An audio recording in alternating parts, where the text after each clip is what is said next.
Hello, everyone, and welcome. I'm Dov Waxman, the director of the UCLA Nazarian Center for Israel Studies and the Rosalind and Arthur Gilbert Foundation Chair of Israel Studies at UCLA.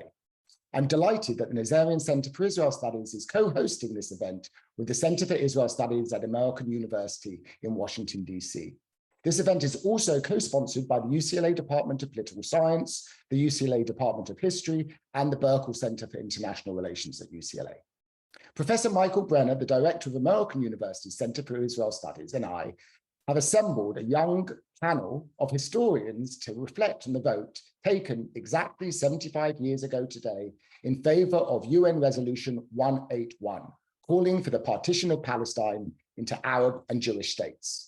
That momentous UN vote in November 1947 to partition Palestine immediately led to a civil war in Palestine and eventually resulted in the establishment of the State of Israel in May 1948. The Arab state that the resolution called for has, of course, still not been established 75 years later. Indeed, the partition of historic Palestine looks less likely today than at probably any point over the past 7 decades. To discuss the background to this vote, its consequences and historic significance, we have a panel of outstanding scholars it's my pleasure to introduce. Mahar Nasser is an associate professor in the School of Middle Eastern and North African Studies at the University of Arizona, where she specializes in the cultural and intellectual history of the modern Arab world. She holds a PhD in Near Eastern Languages and Civilizations from the University of Chicago. She is the author of the award-winning book, Brothers Apart, Palestinian Citizens of Israel and the Arab World. It was published by Stanford University Press in 2017. Her current book project is a global history of Palestine's people from Roman times to the present. Avinoam Pat is the Doris and Simon Conover Chair of Judaic Studies and Director of the Center for Judaic Studies and Contemporary Jewish Life at the University of Connecticut. Until July 2019, he served as the Philip D. Feltman Professor of Modern Jewish History at the Morris Greenberg Center for Judaic Studies at the University of Hartford.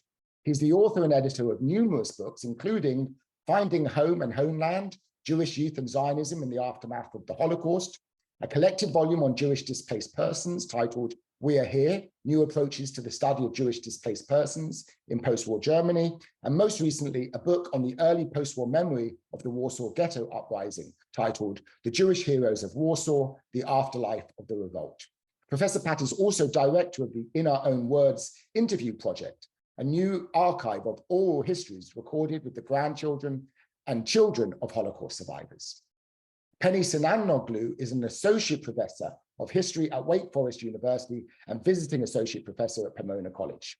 She is the author of the award-winning book, Partitioning Palestine, British Policymaking at the End of the Empire, which was published by the University of Chicago Press in 2019. She's currently writing a legal history of marriage in the 19th and 20th century British Empire.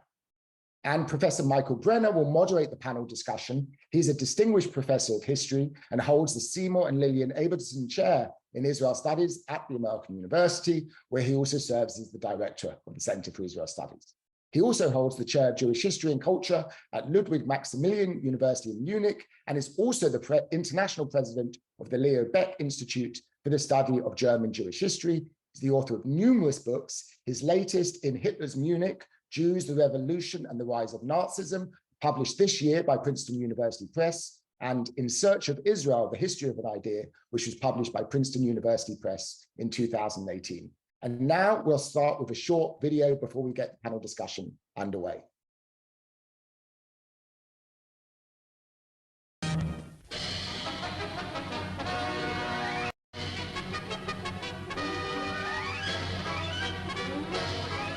At Flushing, Long Island, the General Assembly of the United Nations has made its decision on Palestine.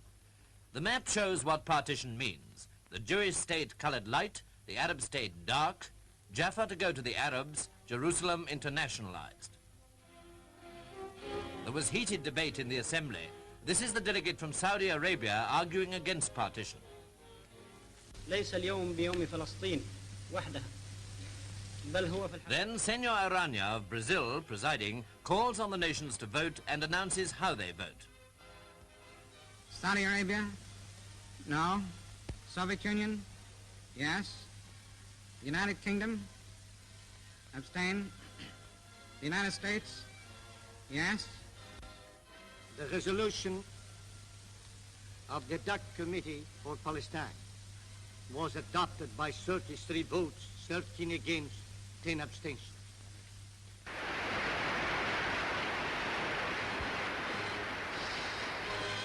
And this was the scene next day in Jerusalem.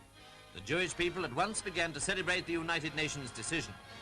If they hadn't got all they wanted, they had at least gained the verdict for the setting up of a new Jewish state, and their rejoicing was obviously a spontaneous affair. Such was the immediate Jewish reaction in Jerusalem, and it was the same in Tel Aviv and elsewhere. The Arab reaction was to follow. 2 days later, this was the typical scene. Arabs advancing on the center of Jerusalem at the beginning of a 3-day strike and an orgy of wrecking, looting and bloodshed. Isolated police were more or less powerless to deal with the riot, which beginning as a demonstration quickly led to the burning of Jewish shops and the general destruction of Jewish property.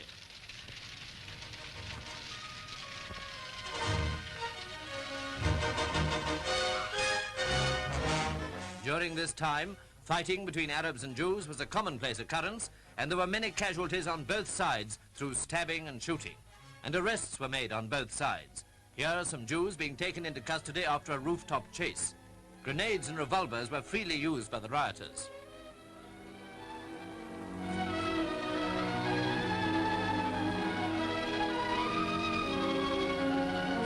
Fires were soon blazing in many places throughout Jerusalem.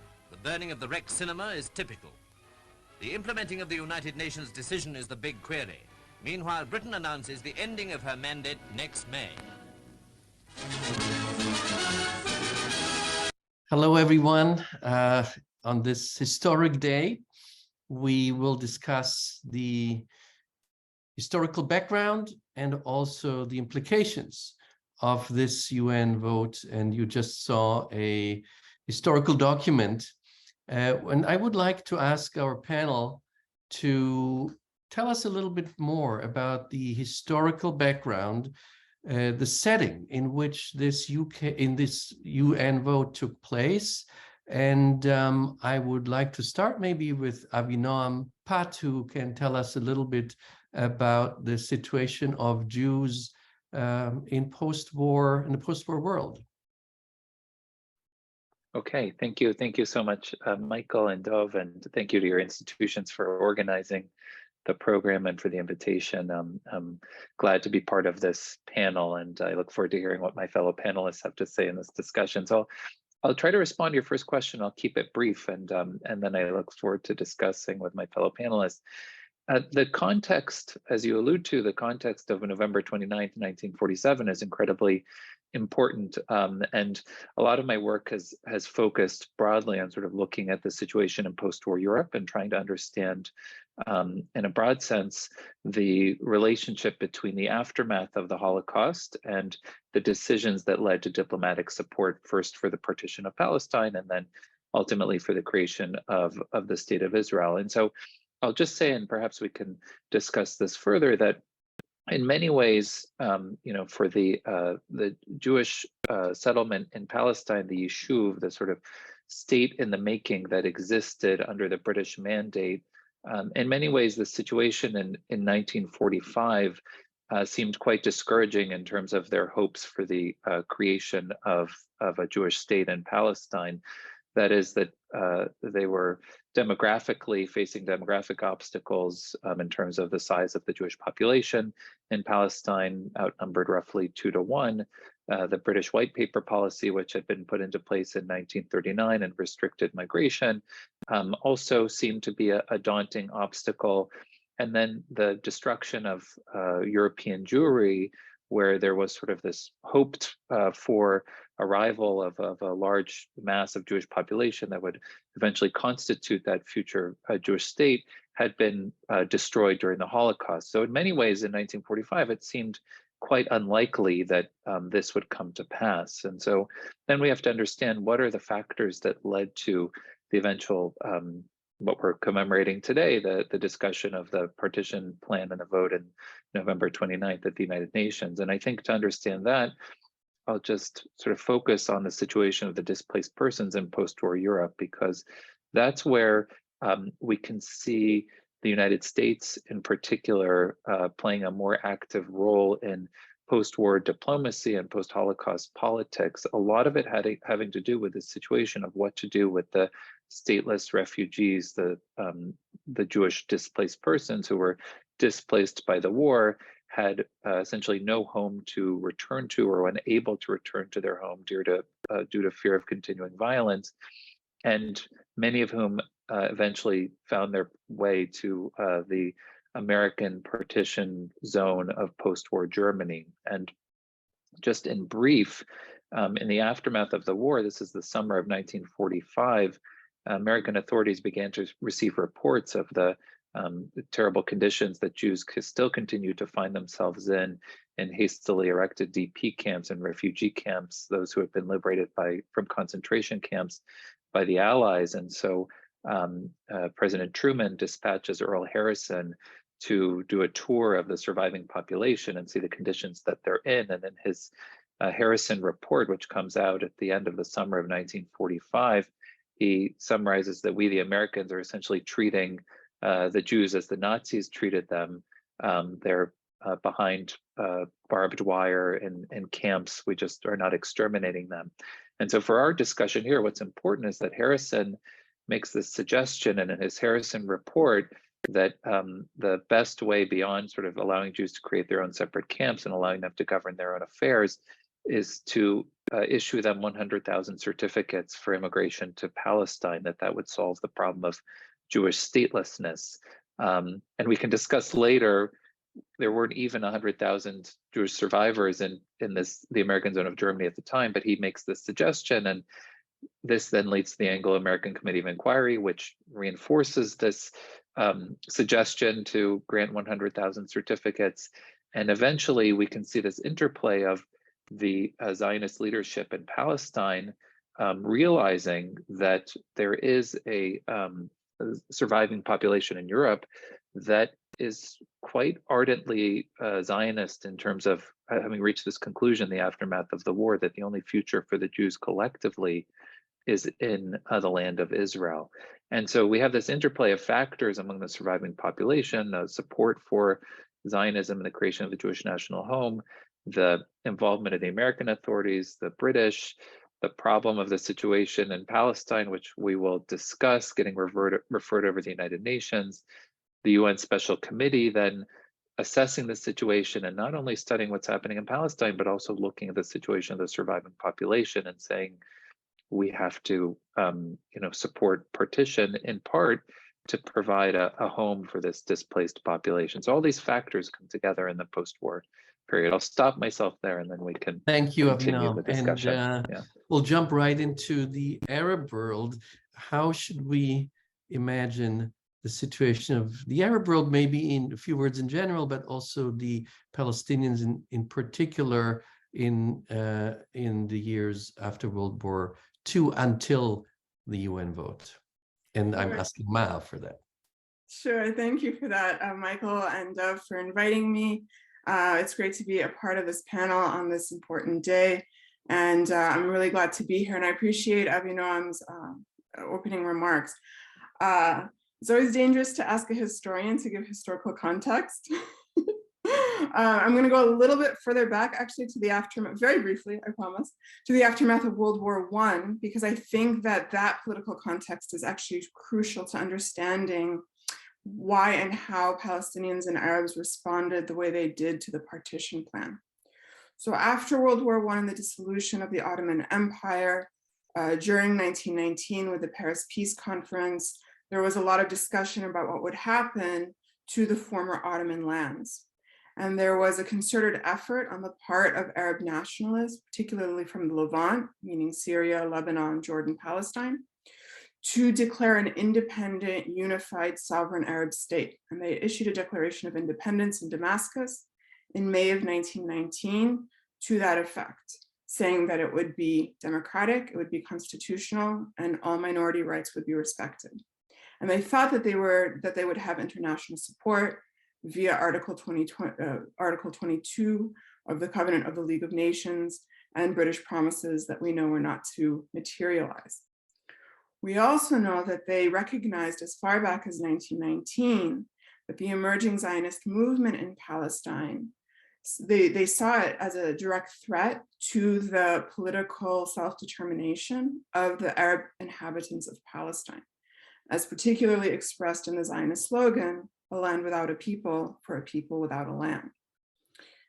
So with the formalization of British colonial rule over Palestine in 1922, getting ahead of myself there, the concerns and fears of the Arab nationalists were affirmed. The British recognized Jewish national claims over Palestine, but not Arab political claims. And the matter of Zionist land purchases in the 1920s led to thousands of Palestinian peasants being forced off their land. By the 30s, somewhere between 40 and 50% of the Arab rural population in Palestine was dispossessed from their land and part of the Arab landless class. Many of them moved to the outskirts of shanty towns and cities in Palestine looking for work and unable to find any, with unemployment rates hovering around 20% by the mid-1930s. So I bring all of this up to highlight both the material conditions on the ground that Palestinians faced, as well as their thwarted political and national ambitions. This led, as many of us know, to the revolt, 1936 to 39 revolt, that was opposed both to British colonial rule and to Zionist settlement, given that the Zionist settlement had a direct impact on their lives and livelihoods. We also know that this revolt was suppressed quite ruthlessly by the British with the help of Zionist militias in 1939. And 1939 also marked the year of World War II. So here we are. So a lot of the discussion around Palestine and Palestinian Arabs in World War II centers around the role of the Mufti and his role as a Nazi propagandist.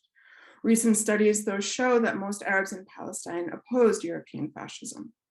In my own book, I call attention to leftist, secular, anti-colonial Arab intellectuals and activists who vehemently opposed the Mufti's anti-Jewish rhetoric and called for class solidarity and Arab-Jewish cooperation. As the World War II ends and the full horrors of the Holocaust become known, they're also keenly aware of the international sympathy for the plight of the displaced persons that Avinoam just explained. However, they did not feel that Palestinians should pay the price for the crimes of Europeans. And they also believed that partition, which was increasingly called for at the time, would lead to even more dispossession and displacement of Palestinians.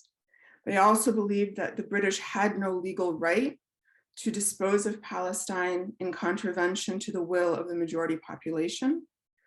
And as we'll be talking about, I'm sure, very soon, they objected to the role that the UN was playing with regard to the partition. And I'm sure we'll return to those points soon. So thank you. Thank you so much, Maha. And finally, I would call on Penny to give us a little bit more of the background of the situation of the British at the time. And as we know, it was also not the only partition of a country at that time. Penny, please fill us in. Okay. Well, thank you, everyone. And thank you to my co-panelists for these great, initial forays into the topic, and to Michael and Dov for organizing and having us all here. So I'm going to, I was sort of laughing when Maha said, it's dangerous to ask a historian to provide historical context, because I too thought, we need to go back. So I too am going to drag us backwards a little bit. But maybe from a slightly different sort of perspective, but overlapping a lot with what Avinoam and Maha have presented already. And that is to say that two things. I think when I look at this partition moment at the UN as a British imperial historian, I think, okay, we've been here before multiple times. And I mean that in two senses. First, that partition and partitioning has been a sort of constant in British conversations over Palestine since the late 1920s. So this is not the first emergence of the concept of partition.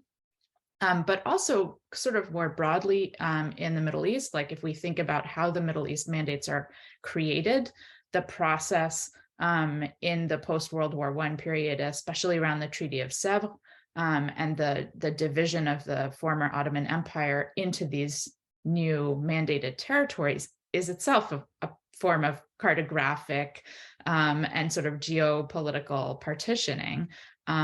There's also, I suppose, if you want to drill down a little bit into Palestine, there's what some revisionist Zionists, in fact, call the first partition of Palestine, which is the creation of Transjordan, right? And the sort of the division of that territory away from the Palestine mandate specifically. So I think, yeah, to recognize that there is a long history already by the 1930s of partitionist thinking that the British are engaging in. And in a nutshell, they're engaging in this thinking because by 1929, 1930, it's becoming clear to them that there is a brewing conflict. There are sort of fairly consistent outbreaks of violence. This shouldn't come as a surprise because the King-Crane Commission that had been sent into the Levant by Woodrow Wilson in 1919 had come back with a very clear reflection of the sentiments of the local population, that there was strong support for what they called a sort of greater Syria, some sort of unified Arab state. They also did articulate the desires of Zionists for some sort of a state in Palestine. So those fault lines are evident quite early in the process, right? By 1919, by 1920. But the British are facing more and more difficulty kind of controlling the situation in Palestine. So there are major riots and massacres in 1929. And I would say, a substantial turning point, a significant turning point is obviously what starts to unfold in Germany and in Eastern Europe by 1933. And we see a sort of a growing pressure in terms of immigration and desire for more immigration from 1933 on. And so the real sort of coming into full flowering, I suppose, of British partition plans takes off around 1935-36. And finally, the Peel Commission, this investigative commission that the British send in the middle of the 1936 to 1939 Arab Revolt, during sort of a pause in the revolt, comes back in July of 1937 and proposes a partition of Palestine. That's the first sort of formal articulation of a partition proposal. So when I look at the UN partition vote and look at that map, I see in my head all these maps that go back to the 1930s, right? And it's not just that I'm seeing that, it's that we know that huge reams of British documents, reports, surveys, statistics, maps were passed to UNSCOP, to the UN Special Committee on Palestine, by the British, that there were a few key British operatives who were the sort of connecting threads from the 1930s right through World War II and into the post-war planning for partition. So I think we have to think about partition kind of backwards. And then the other piece I would say, just really briefly, is to think about internationalization, the internationalization of the Palestine problem, right?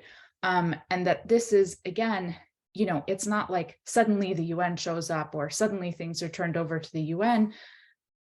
Because Palestine is a British mandated territory under the auspices of the League of Nations, it is from its inception an international concern, right? There are conversations about Palestine happening in Geneva from the earliest days.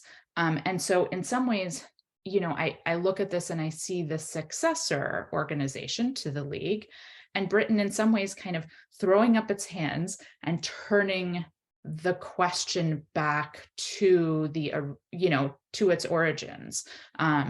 Turning the question over to the UN is effectively turning the question back to the successor, to the League of Nations. So I think we also need to be attentive to that this has always been, from the beginning, an international question. I will stop there. Thank you so much, Penny. Let's open the second round and talk a little bit about the plan, the vote, and the actual map. So I don't know if there's somebody who wants to tell us a little bit about how this partition actually would have looked like. Actually, it wasn't 2 parts, it was 3 parts. And also the struggle about, for the votes behind the scenes in the UN. It was all but clear before the vote how it would end. So I wonder who wants to fill us in a little bit about these questions. Any volunteers? Yes, Ma, please go ahead. Go ahead. So before we get to the vote, I just wanted to also draw our attention to the fact that there were actually 2 proposals. There was the minority report and the majority report. The majority report was the partition plan that we've all come to know and understand. But I do think it's worth drawing our attention just briefly to what was proposed as the minority report, which was a proposal for federation or a binational solution. This was always the minority report. It was, adopted both by the minority of UNSCOP, the UNSCOP representatives, but the General Assembly, the UN General Assembly, set up an ad hoc committee on Palestine to hear out and assess and evaluate both the majority report of partition as well as the minority report of binationalism. And the ad hoc subcommittee on the minority proposal came out in favor of binationalism rather than partition, and gave a very thorough and what I think is a very well argued explanation, and now looking back on it, quite prescient observation about why partition wouldn't work. And it called instead for the establishment of a binational solution that would require the British to leave within a year, would establish a representative provisional government that would set up a constitutional assembly. That constitutional assembly would in turn draft a constitution based on the following principles, and I'll just sum up here briefly. That Palestine would be a unitary and sovereign state with a democratic constitution and would provide guarantees for the sanctity of and access to holy sites. It would respect human rights and fundamental freedoms, including the freedom of religion. It would recognize Hebrew alongside Arabic as an official language in areas where Jews are a majority. And it would safeguard, and it enumerates the ways in which rights and in which minority rights would be safeguarded. So this was the path, the alternative path that could have been taken. And so when we talk about Palestinian and Arab rejection of partition, I think it's worth bearing in mind that it wasn't just a rejection of partition, but it was a rejection in favor of an alternative that was laid out, even though that was not the path that was ultimately taken. And so from there, I think then we can, have a fuller discussion about why it was that partition was ultimately the one that was voted on. Can you tell us why it was it became the minority plan, not the majority plan? Well, I think Avinoam and Penny will know more about the diplomatic goings on than I do. I think, though, the fact that the United States and that Zionist activists in the United States were very vehemently in favor of partition, I think that played a key role. Truman himself had initially wanted to stay on the sideline of the debate, but he later reported in his memoirs that he was subjected to a tremendous amount of pressure and propaganda such that he had never experienced before in his tenure in the White House. There was a concerted effort to push for partition from Zionist organizations and groups and individuals who supported partition as a way to establish a Jewish state in Israel, a Jewish state in Palestine. And so I'll pause there and let the sure. Avinoam, do you want to jump in here? Yeah, jump in. I thought maybe I'll let Penny say something about, if you don't mind, Penny, to put you on the spot, just about the drawing of the maps, and then because of your expertise specifically in sort of how partitioning worked and what the map might have actually looked like. Sure. And then Yeah, I'll jump in on we the should background of that. have a map up. I have one open on my screen, but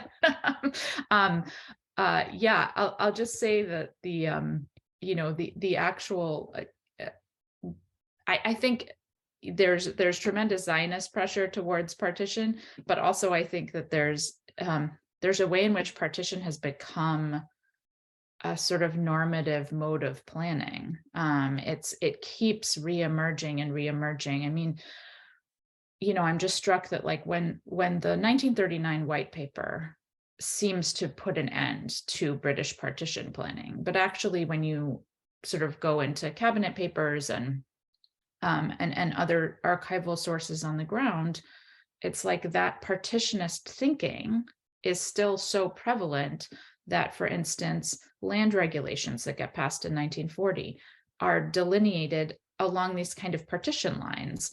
And by 1943, the British cabinet is engaging in what they assume will be sort of post-war planning for what's going to happen in Palestine. And the first thing they go to is partition, right? So they're working on partition plans from 1943 on, and they start to pass those plans over to the Americans, right? As the US gets more and more involved in the question of Palestine. So by the time we get to the UN map, I mean, again, I wish I could share this with you, but we have a map that has a lot of resonances with some of the Peel, the Peel partition plan, but also the later Woodhead. This is the commission that goes in after the Peel commission to actually try to delineate lines of partition. They come up with 3 plans. There's no majority, but when you look at the UN partition map, you can see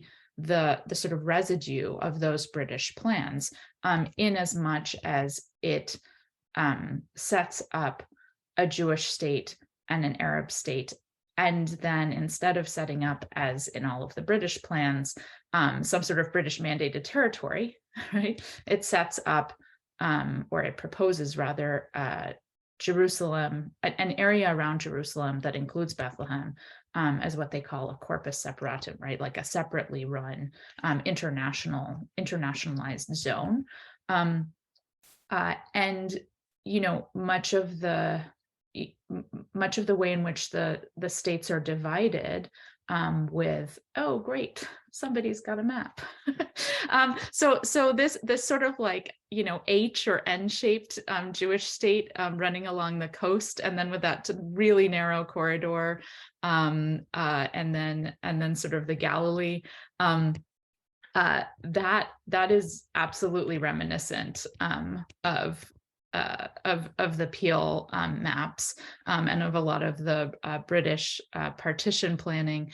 And so, yeah, I would say, when you look at this plan, it's important to recognize that it is not the only option, right? That there is a binational, it's a federal system that's being proposed as the alternative, but also that this map has its sort of roots in British partition planning. I do want to highlight, if I can, just a couple of places where there's kind of significant differences, because one of the things that all of the British partition plans acknowledge and sort of build in is that there is going to need to be a transfer, what they call in sort of euphemistic terms, a transfer of populations.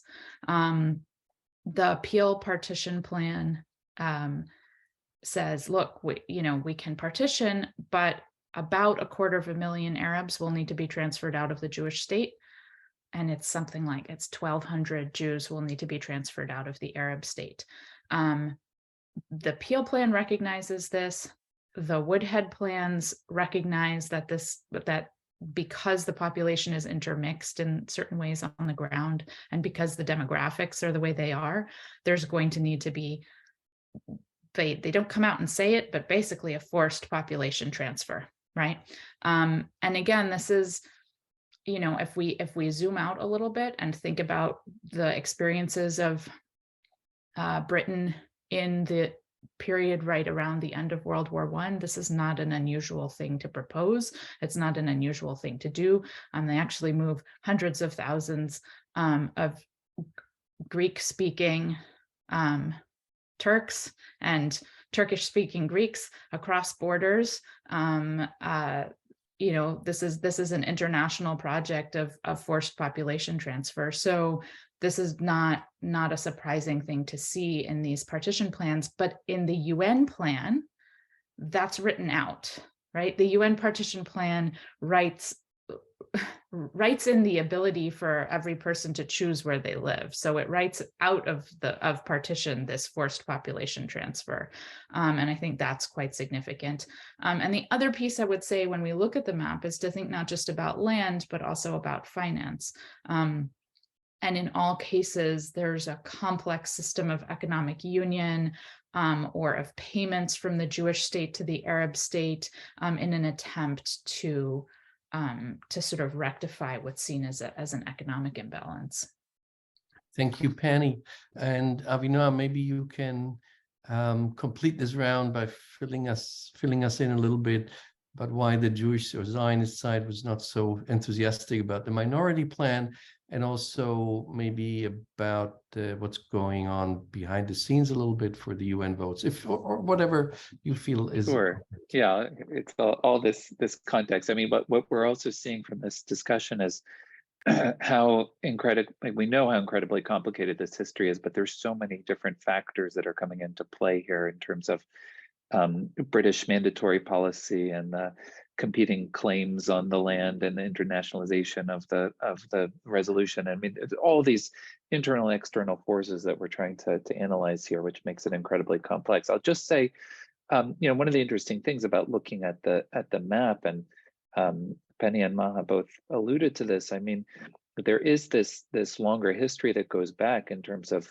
the British mandatory policy that goes to the context of the First World War and sort of making multiple promises to different groups. And then essentially we see the partition as an attempt to find a way out of that dual responsibility that the British have set up over the course of the mandate, you know. So it was interesting to me even to see sort of in the video that we watched, right, sort of the representative from Saudi Arabia who justifiably might have felt that there was some legitimate claim on the basis of promises that had been made by the British in the context of the First World War to sort of this greater Syria, as that being that land that was then carved off, just as, you know, we have the Balfour Declaration that is negotiated with the Zionist organization during the First World War. And so, you know, this, you can see sort of this, the attempt to create a partition, I think, as Penny writes about in the book, as a legacy of these competing claims and dual responsibility, and finding some way out of a situation that in many respects the British and the European powers have created in terms of trying to carve up the Middle East in this way. It's interesting looking at that map is that, you know, from the perspective of the Zionist movement, there is this, first of all, the legacy of the Balfour Declaration, and the sense that there is, you know, an assurance on the part of the British for support for the creation of a Jewish national home in Palestine. And as we know, right, this is a famous case of diplomatic ambiguity that doesn't specify what a Jewish national home means, what in Palestine means, you know, how much of Palestine, what part of Palestine, is it a state, is it a commonwealth, what is a national home, right? It's very, very vague, which does leave itself open to many different sort of interpretations. But also, you know, the under the mandate, the Jewish Agency has been working to essentially create all of the elements of a state in the making for sovereignty and self-rule. And so I think that also helps to explain why the majority plan is the plan in terms of, okay, we realize that we're not going to get sort of all of Palestine, or as I can't remember who said, but Penny, I think, alluded to sort of the revisionist Zionists to say, well, Palestine technically includes Transjordan. So we've given up on that part, but we do want to have some part of Palestine for, you know, sovereign Jewish national home that will be there. But what's also interesting, and I think this is where we might be going next in our discussion, is looking at that map. This is the type of a map that is drawn by sort of kind of pie in the sky, utopian carving up of, this is where the majority of the people live in an ideal situation. We'll sort of draw the lines according to, like, more people live on this side, more people live on that side. And, you know, to the population transfer thing, I mean, the European context in the post-war period is also very important, because we do have mass population transfers taking place in the post-war context in Europe as well. But there's also this sense, you know, when we saw in the video, the celebrations on the part of the Jewish side that, okay, this long-held dream that seemed impossible in 1939 and seemed impossible in 1945 has finally, you know, become a reality, but also a willingness to say, okay, we'll take that improbable map as it is to build our Jewish national home with this dream. And I think this is important too, because it also points to the conflict that is already there, with a realization that this is not what the final boundaries are going to look like. Because already, as we saw in the video that we just watched,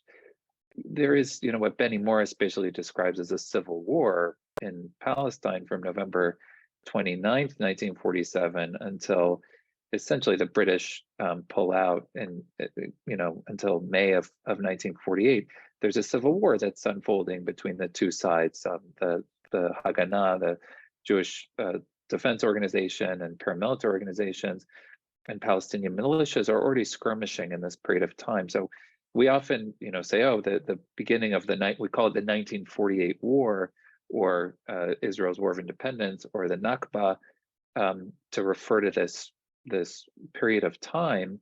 But May 14th is not the beginning, right? The skirmishing, the conflict already has begun in November of 1947, and there is this jockeying over position. So we're looking at those boundaries, but it's already quite clear that those boundaries are not going to be the boundaries already by November 30th, I would say, or December 1st or December 2nd. I would say there's also been a kind of jockeying in a very different way, but in terms of land purchase and land settlement, right? And that's, I mean, I think that's the other thing I sort of see in a shadow when I look at that map, is the ways in which early partition plans are both reflective of sort of where populations are settling, and where you know, the Jewish Agency is buying up land. So they reflect those realities, but they then also kind of increase those realities, right? Because once it becomes known, okay, here's where the British are likely to draw lines, that sort of intensifies the desire for land acquisition in those areas. So that, you know, that's the other thing to think about, is like, we can think about armed conflict and sort of, you know, paramilitary or military skirmishing from 47, but, you know, I think we can probably also say, in addition to that, there's been a kind of skirmishing through land purchase and, you know, British attempts at stopping land purchases in the 40s as a way to establish facts on the ground that will then shape the eventual map. Thank you. And we all know how the vote ended. It ended, of course, in the necessary majority in favor of partition. There are many reasons why it went that way, and I don't think we can discuss all of them. There were geopolitical reasons, there were national interests of different countries. There was certainly also the historical fact, as described earlier also by Avinoam, that there were the Jewish survivors of the Holocaust and the Holocaust as a shadow. All of those things happened, and about half a year later, the State of Israel was declared. As you say, Avinoam, that was not the beginning of a war. It was the beginning of a war against a new state, but a civil war was certainly going on before. So my question to all of you, maybe we have to be a little bit briefer in our answers, is about the implications of this outcome. And I'm very lucky today to have specialists on different areas and also on different a bit different perspectives. So what is the outcome for the Jewish population in Palestine? What's the outcome for the Palestinian Arab population? And what's maybe the outcome from the perspective of the British? So maybe we'll start with Maha about the Palestinian Arab population. Sure, yeah. So as we all know, the Palestinian Arabs and Arabs by and large vehemently opposed the partition for some of the reasons that we've already discussed. But I want to bring us really back to kind of on the ground for a moment, because the British, the Yishuv, are making plans for the fate of the Palestinian Arabs without really understanding the social structures and personal connections that Palestinian Arabs have to the land. And so while we talk about the Palestinians as a national formation or as a national movement, and that's all true, there's also a very specific, very localized attachment to land that I think gets overlooked in a lot of these discussions. So when a Palestinian meets another Palestinian anywhere else in the world, still today, once they each find out they're Palestinian, the next question is, what balad are you from? What town, what village, what city are you from? What's your surname? What's your family name? And connections are established in that way. So the partition plan, as we saw on the map, looks like it has that narrow strip, the N shape or H shape of the Jewish state, but the proposed borders of that Jewish state had 500,000 Palestinian Arabs living within it. And even though the partition plan itself did not call for the forced transfer of those Arabs, as Penny pointed out, the history of transfer is a history of forced displacement. The history of partition is a history of forced displacement. And so Palestinian Arabs understood that partition would mean their own displacement, their own dispossession.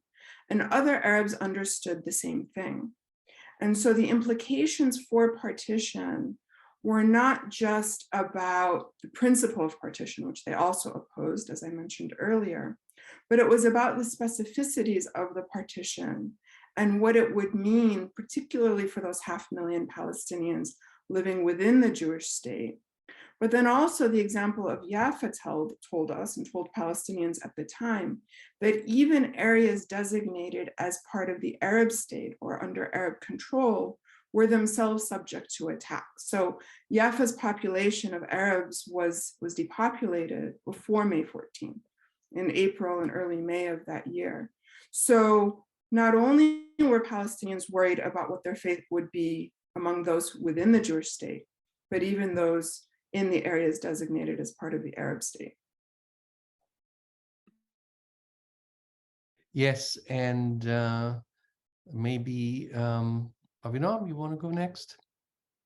Sure, and I'll keep it brief so we can also engage with the discussion. I mean, in the Q&A, I think one of the interesting things in terms of examining this time period is, so we're talking about partition, and it's interesting to think about, again, back to that minority plan versus a majority plan, sort of creating a nation state on the different, we're talking about the Jewish state, the Arab state, but as Maha is alluding to, right, we have these different conceptions of either Palestinian national identity or sort of connections that are much more localized, either to villages, to towns, to family bonds, to sort of broader clans, that we have to be very careful about sort of projecting these kind of national categories onto a much more complex dynamic that's taking place.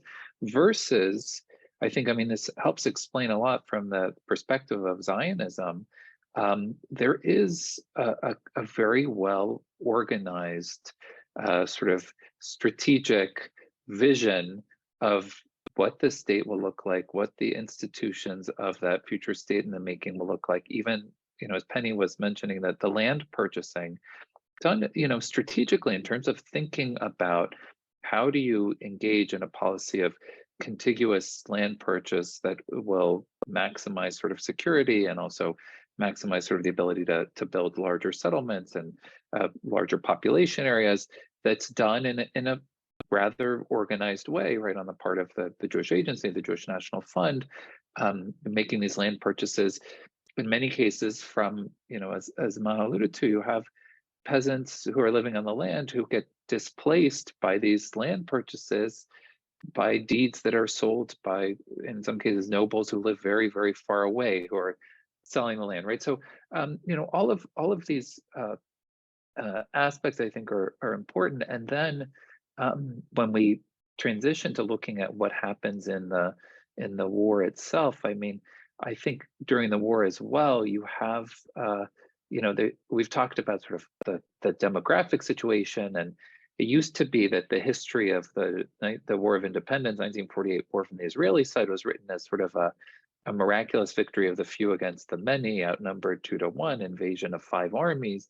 But when you look at sort of the history of what actually happens during the war, you have a highly, highly motivated fighting force, a large proportion of sort of military-aged men who are well-trained when it comes to fighting, a successful, arms acquisition policy, the development of an air force, versus on the first stage of the war, we're talking about sort of the Palestinian militias, which are not quite as well organized. And then when we talk about sort of the 5 invading armies, they each have different strategic goals that are not about creating a Palestinian state, right? So, they're invading for their own reasons and to acquire their own land, and they don't have a unified policy. And so I think all of those factors explain a lot in terms of also why Israel is able to successfully emerge from that war with the creation of the state,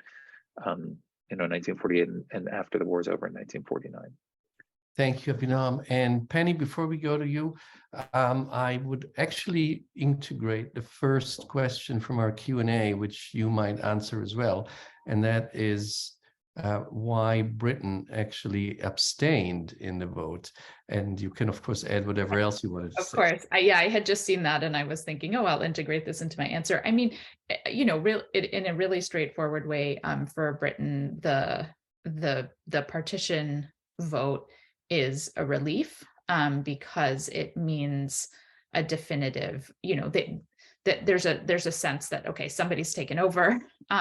Britain has unilaterally declared when it's leaving, and the fact that partition becomes the policy is quite in line with British practices going back over a decade. So in that sense, it's like it's fairly consistent for Britain. Why the UK abstains in the vote is sort of multifaceted. Number one, to maintain at least the appearance of neutrality. I mean, they continue to abstain on votes when the UN votes on admitting the new state of Israel. Like there's kind of continued British abstention as a way of disavowing, which is really fascinating, right? Sort of disavowing any position, right? Sort of maintaining, even in this like post-mandatory period, maintaining neutrality, right? We're a neutral power, so we're not going to vote one way or the other. I mean, the other reasons are slightly more complex and have to do with sort of internal British politics and Commonwealth politics. Most of the Commonwealth states voted in favor of partition. There was tremendous argument within the sort of ranks of British policymakers about whether to vote. That basically a vote for partition was seen as sort of endangering Britain's position in the Arab world. And they're at this point struggling with a situation in Egypt, so there was real desire on the part of some of the sort of foreign policy operatives to stay out of this question, because a vote for partition was seen as a sort of an anti-Arab vote, and that could have opened Britain up to riots and unrest and so on in other parts of the Arab world. So, for multiple reasons, that abstention was preferable, and Britain kind of stays in that abstentionist mode for several years. Yeah. Thank you. And as I'm collecting more questions, we already have quite a lot, and I apologize, we cannot ask all of them in a given time, but I'll ask a few. And actually, there were quite a few about the minority plan. I think, Maha, you've found something which was probably new to a lot of people. One question I think is, of course, of importance, and that's what about provisions for Jewish immigration in that one state binational plan? Oh, there we go. So I'll put let me maybe now do it before I forget. I'm going to put a link to the minority. No, I won't. I'll send it to the panelists and maybe get it out to the attendees. So you can read it yourself and sort of take a look at it. So these were all recommendations that were proposed for future resolution. Right, so the idea was to maintain the sovereignty and to protect the rights of those involved. And so the UN subcommittee, the ad hoc subcommittee, wasn't aimed at making a final determination on things like immigration policy. What they wanted to do was to set the basic groundwork for how to move forward, especially given that the British were leaving. And so they were proposing a constituent assembly, constitution, of course, that would guarantee the rights of all parties concerned, but without specifying the policies that they would undertake, because in effect, they were saying that these would be sovereign governments, and all sovereign governments have a right to determine their own immigration policy. So that's that question. Was there another question? Sorry. Well, there's actually an interesting question by Rafaela Del Sarto, colleague. She asks about if there were, if I understand it correctly, if there were also supporters for the minority plan within the Yishuv, within the Jewish population in Palestine, and I start maybe with this, Maha again, if there were also any support, was there any support for the partition, for the majority plan within the Arab, both the Palestinian Arab, but also the Arab state population? Sure.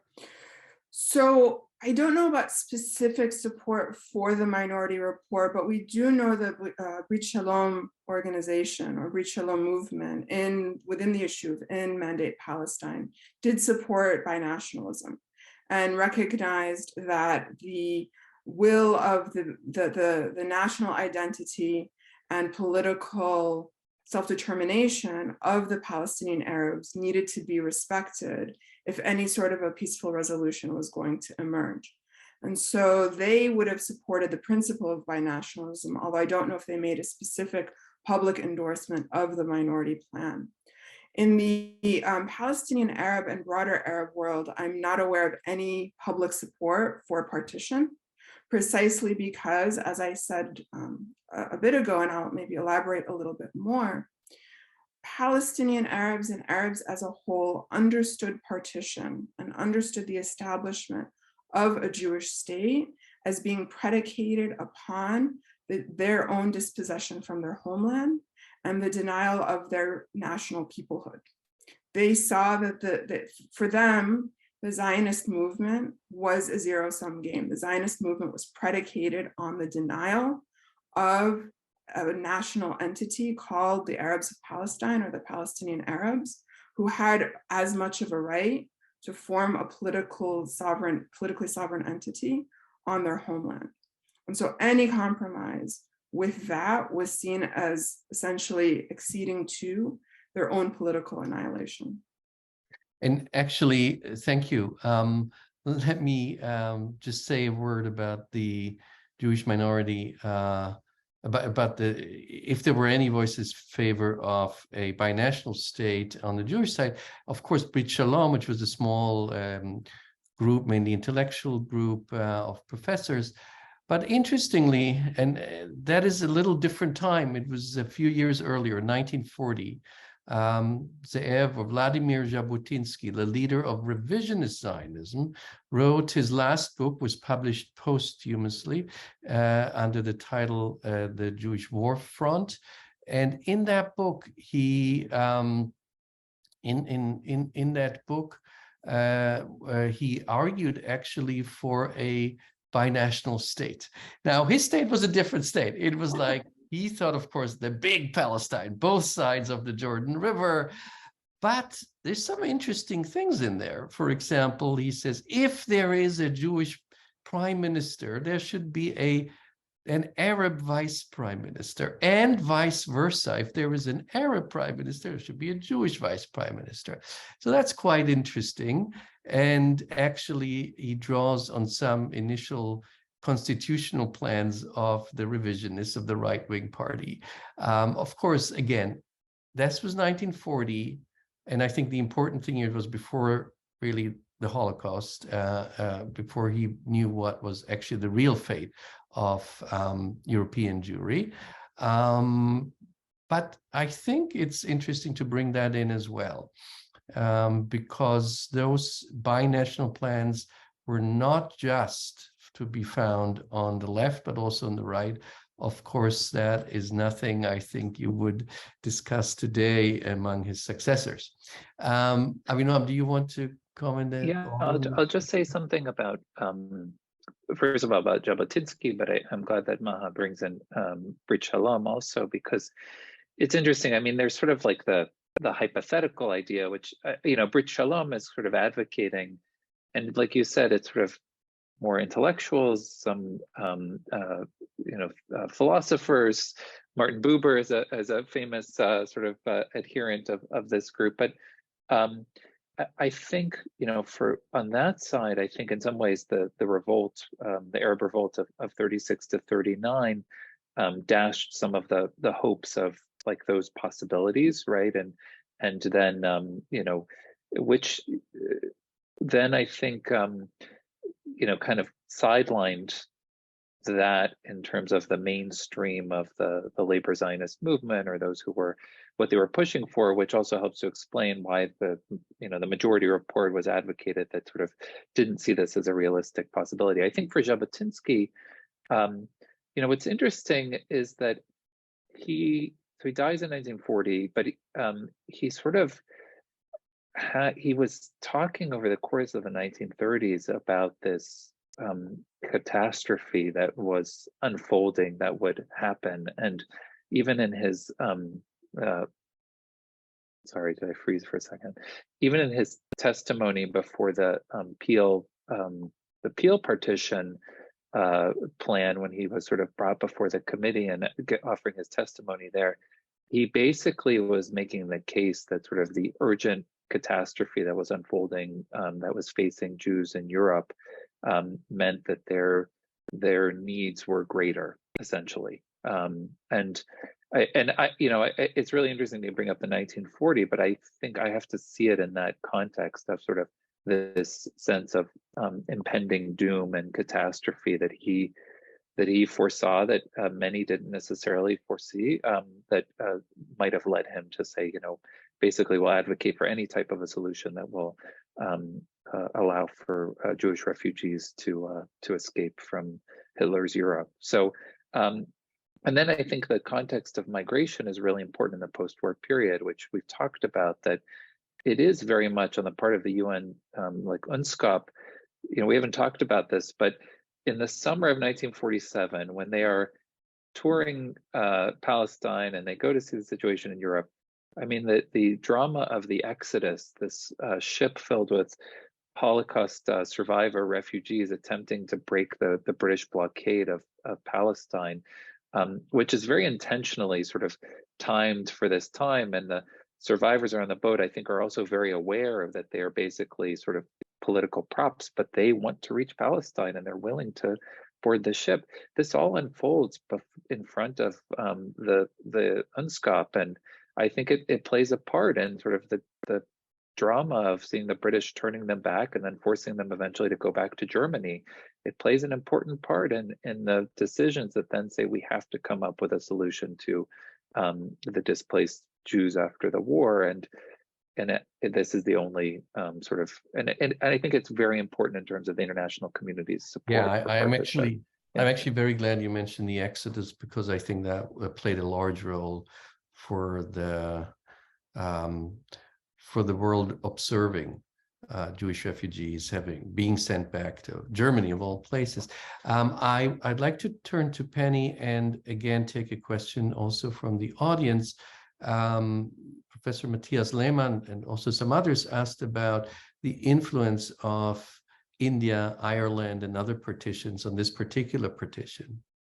Yeah, it's a great question. And I'm going to answer it, I guess, in two ways. One is to think about the fact that, this vote at the end of November in 1947 is coming on the heels of the partition of India in August, right? So, and India is, votes against the partition for a multitude of reasons, but also is one of the countries that backs the Minority Report, that authors the Minority Report.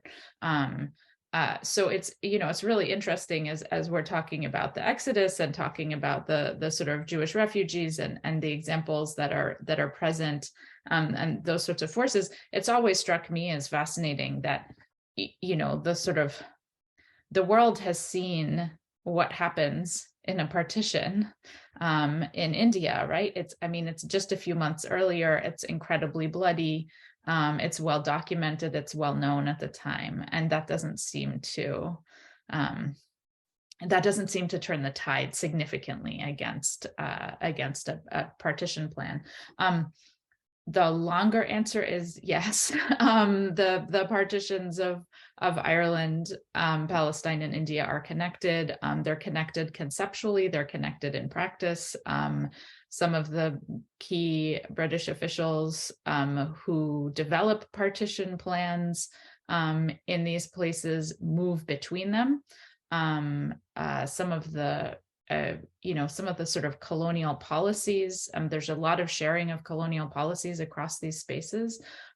So yes, the partitions are connected through their sort of British imperial, like the British Empire as a nexus of ideas and practices and labor and sort of intellectual and practical work connects them. But I think it's really fascinating when we look at the temporal proximity of the partition of India and the proposed partition of Palestine at the UN, that they happen so close together, and that India, Nehru is vehemently opposed to partition, having just gone through it, right? So. Thanks, and I think we go into our last round. And there were, of course, quite a few questions asking about more of the consequences and the situation today about partition versus a binational state. I know we're all historians, but if we look from today's perspective, maybe I would ask a twofold question, and not all of you have to answer both parts, of course, but I would say one is what actually were the long-term consequences of the adoption of this partition plan? And I'm really saying this from 75 years later. What about today? And we heard that already a little bit between the lines, but where are we today? Is partition still the way to go? Is the binational state rather the way to go? And of course, I say this also in the face of a new government being built in Israel. So maybe we'll do the reverse order, and we'll start with Penny. Okay, so I always say to my students, historians are great at talking about the past, terrible at predicting the future, and so on talking about the present. So I'll do my best. Okay, in terms of the long range impact of this particular partition plan and partitionist thinking, I think that. Obviously in the immediate aftermath of this partition plan, I think what's striking to me is that we spend all this time talking about the partition plan that doesn't get put into effect. It never happens. I don't say this in a critical way, but we've just had a whole panel on something that doesn't happen. And right, I've written a whole book on something that doesn't happen. So I think, what is the significance of this thing that doesn't happen? I think the significance is that it highlights this desire to somehow, square the circle, to somehow navigate what appears to be a fairly impossible situation, right?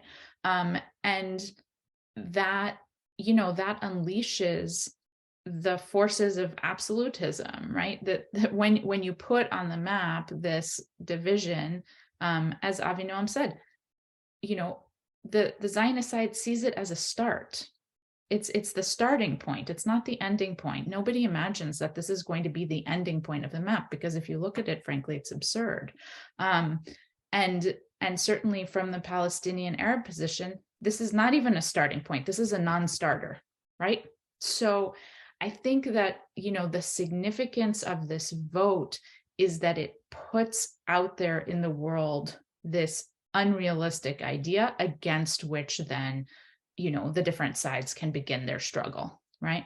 In terms of today, is partition or binationalism, I think neither seems to be terribly, likely.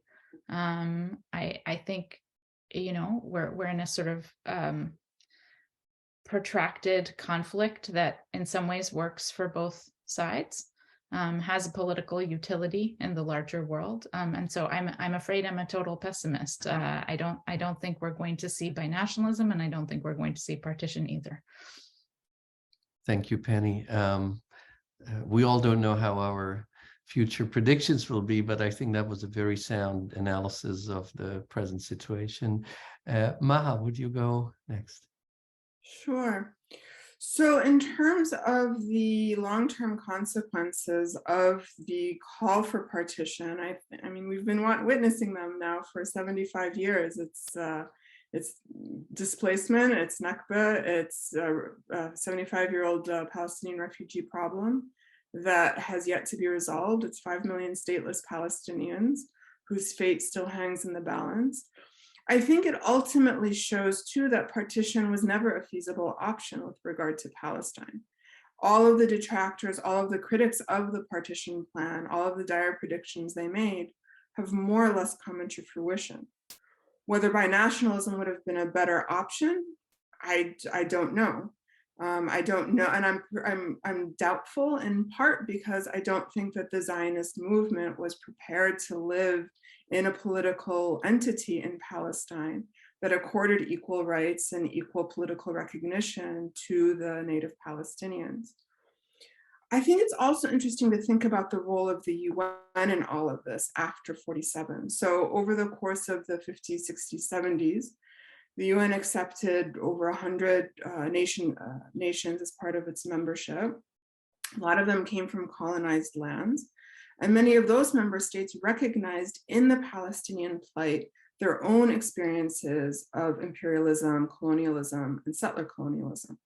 And so when we see the shift that happens, particularly in the UN General Assembly, passing resolution after resolution in support of the Palestinians from the mid-70s onwards, I think we see a shift in the international community in terms of recognizing that this isn't just a matter of clashing nationalisms, but really a matter of Palestinians fighting for freedom against colonialism. And so when we understand that that's how the international community, or at least formerly colonized member states, are seeing things, then we understand too why Palestine remains, as Penny said at the beginning, such an important international question today. And I think it's also really important to note, as I will right now, that from 1978 onwards, the UN declared November 29th of every year the International Solidarity with the Palestinian People Day. So that's where we're at right now, and people all over the world, not so much maybe in the US, but elsewhere around the world, are commemorating this day with acts of solidarity and support for Palestinians and for Palestinian liberation.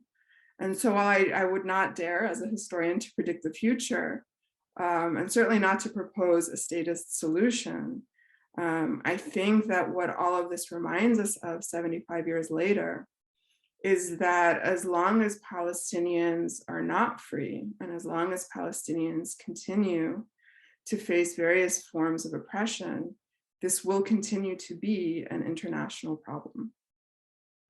Thank you, Maha. And Abhinav. Okay. Yeah, so I think, in terms of thinking about who knows, as Penny said, we're having a hard enough time talking about what happened in the past. We can't predict the future. And I say the same, I use the same line with my students as well. But it is, if we think about the fate of the two-state solution, which we spend a lot of time talking about, and we can see, I mean, if we think about the significance of this as a model, right? So we still talk about the idea of partition in the sense of a two-state solution. We actually just recently, my colleague at the University of Connecticut, Jeremy Pressman, organized a three-part series on sort of Israel-Palestine futures, and Dov Waxman spoke on the two-state solution, and we had another scholar speak on one-state solution, another scholar talk about sort of a confederation model and sort of imagining what it might look like if we have each of those possible solutions. It does, the lasting significance is that it does present sort of an alternative to how do you come up with a solution that recognizes the claims of two different people for the same land, and sort of this, even if we see kind of a shrinking sort of Palestinian state in each subsequent iteration of it. The two-state solution, I mean, there's been a lot of discussion in Israel, and obviously we have a new government that is certainly never, in its current formation, not going to advocate for a two-state solution. But there's a lot of discussion about, is the two-state solution dead? Is there even a possibility? But it was very interesting, in the run-up to the last elections in Israel, the former Prime Minister Yair Lapid went to the United Nations and said he still supports a two-state solution. And a lot of commentators were sort of surprised by that, which is interesting, and sort of said, well, what's in it for him politically? Why is he advocating for this? This must be sort of to try to get votes for the election. But it does sort of point in the direction of, and I think, we can be quite alarmed about the current direction of the government in Israel, and sort of the shape of the government that seems to be forming, but also remembering that in the last government in Israel was a very unique sort of alignment of parties from across the political spectrum, including for the first time an Arab party that was in the government. So these things can change, and I guess I'm waxing a little bit too optimistic and hopeful, but why not?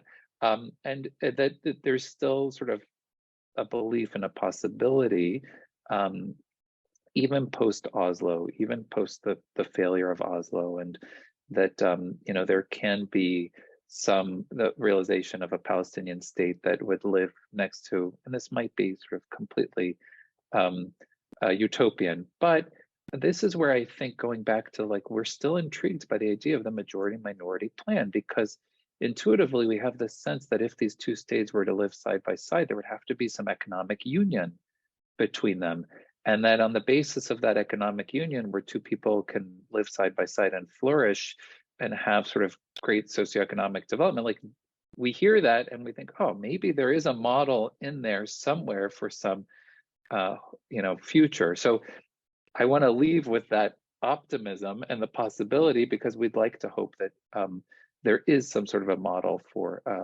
a future that has the two states living side by side. A new Middle East, as Shimon Peres thought, and many others in the mid-1990s, which probably was the most optimistic moment in these last 75 years. But hopefully when we meet again in 10 years and discuss the 85 years, we'll all end on a more optimistic note. I really would like to thank all of you. I think we had a very substantial discussion about the circumstances, the background of the vote, and also its consequences. We couldn't go into all the questions possible or all the questions from the audience, so I apologize to all of you who asked questions that we couldn't answer, but we said we would go for an hour and 15 minutes. which we did, and all of those who want to watch the last half hour of the World Cup, USA Iran or England Wales, welcome to do so now. Thank you all, and thanks especially to my co-host Dov Waxman and UCLA. Thank you. Thank you. Thank you.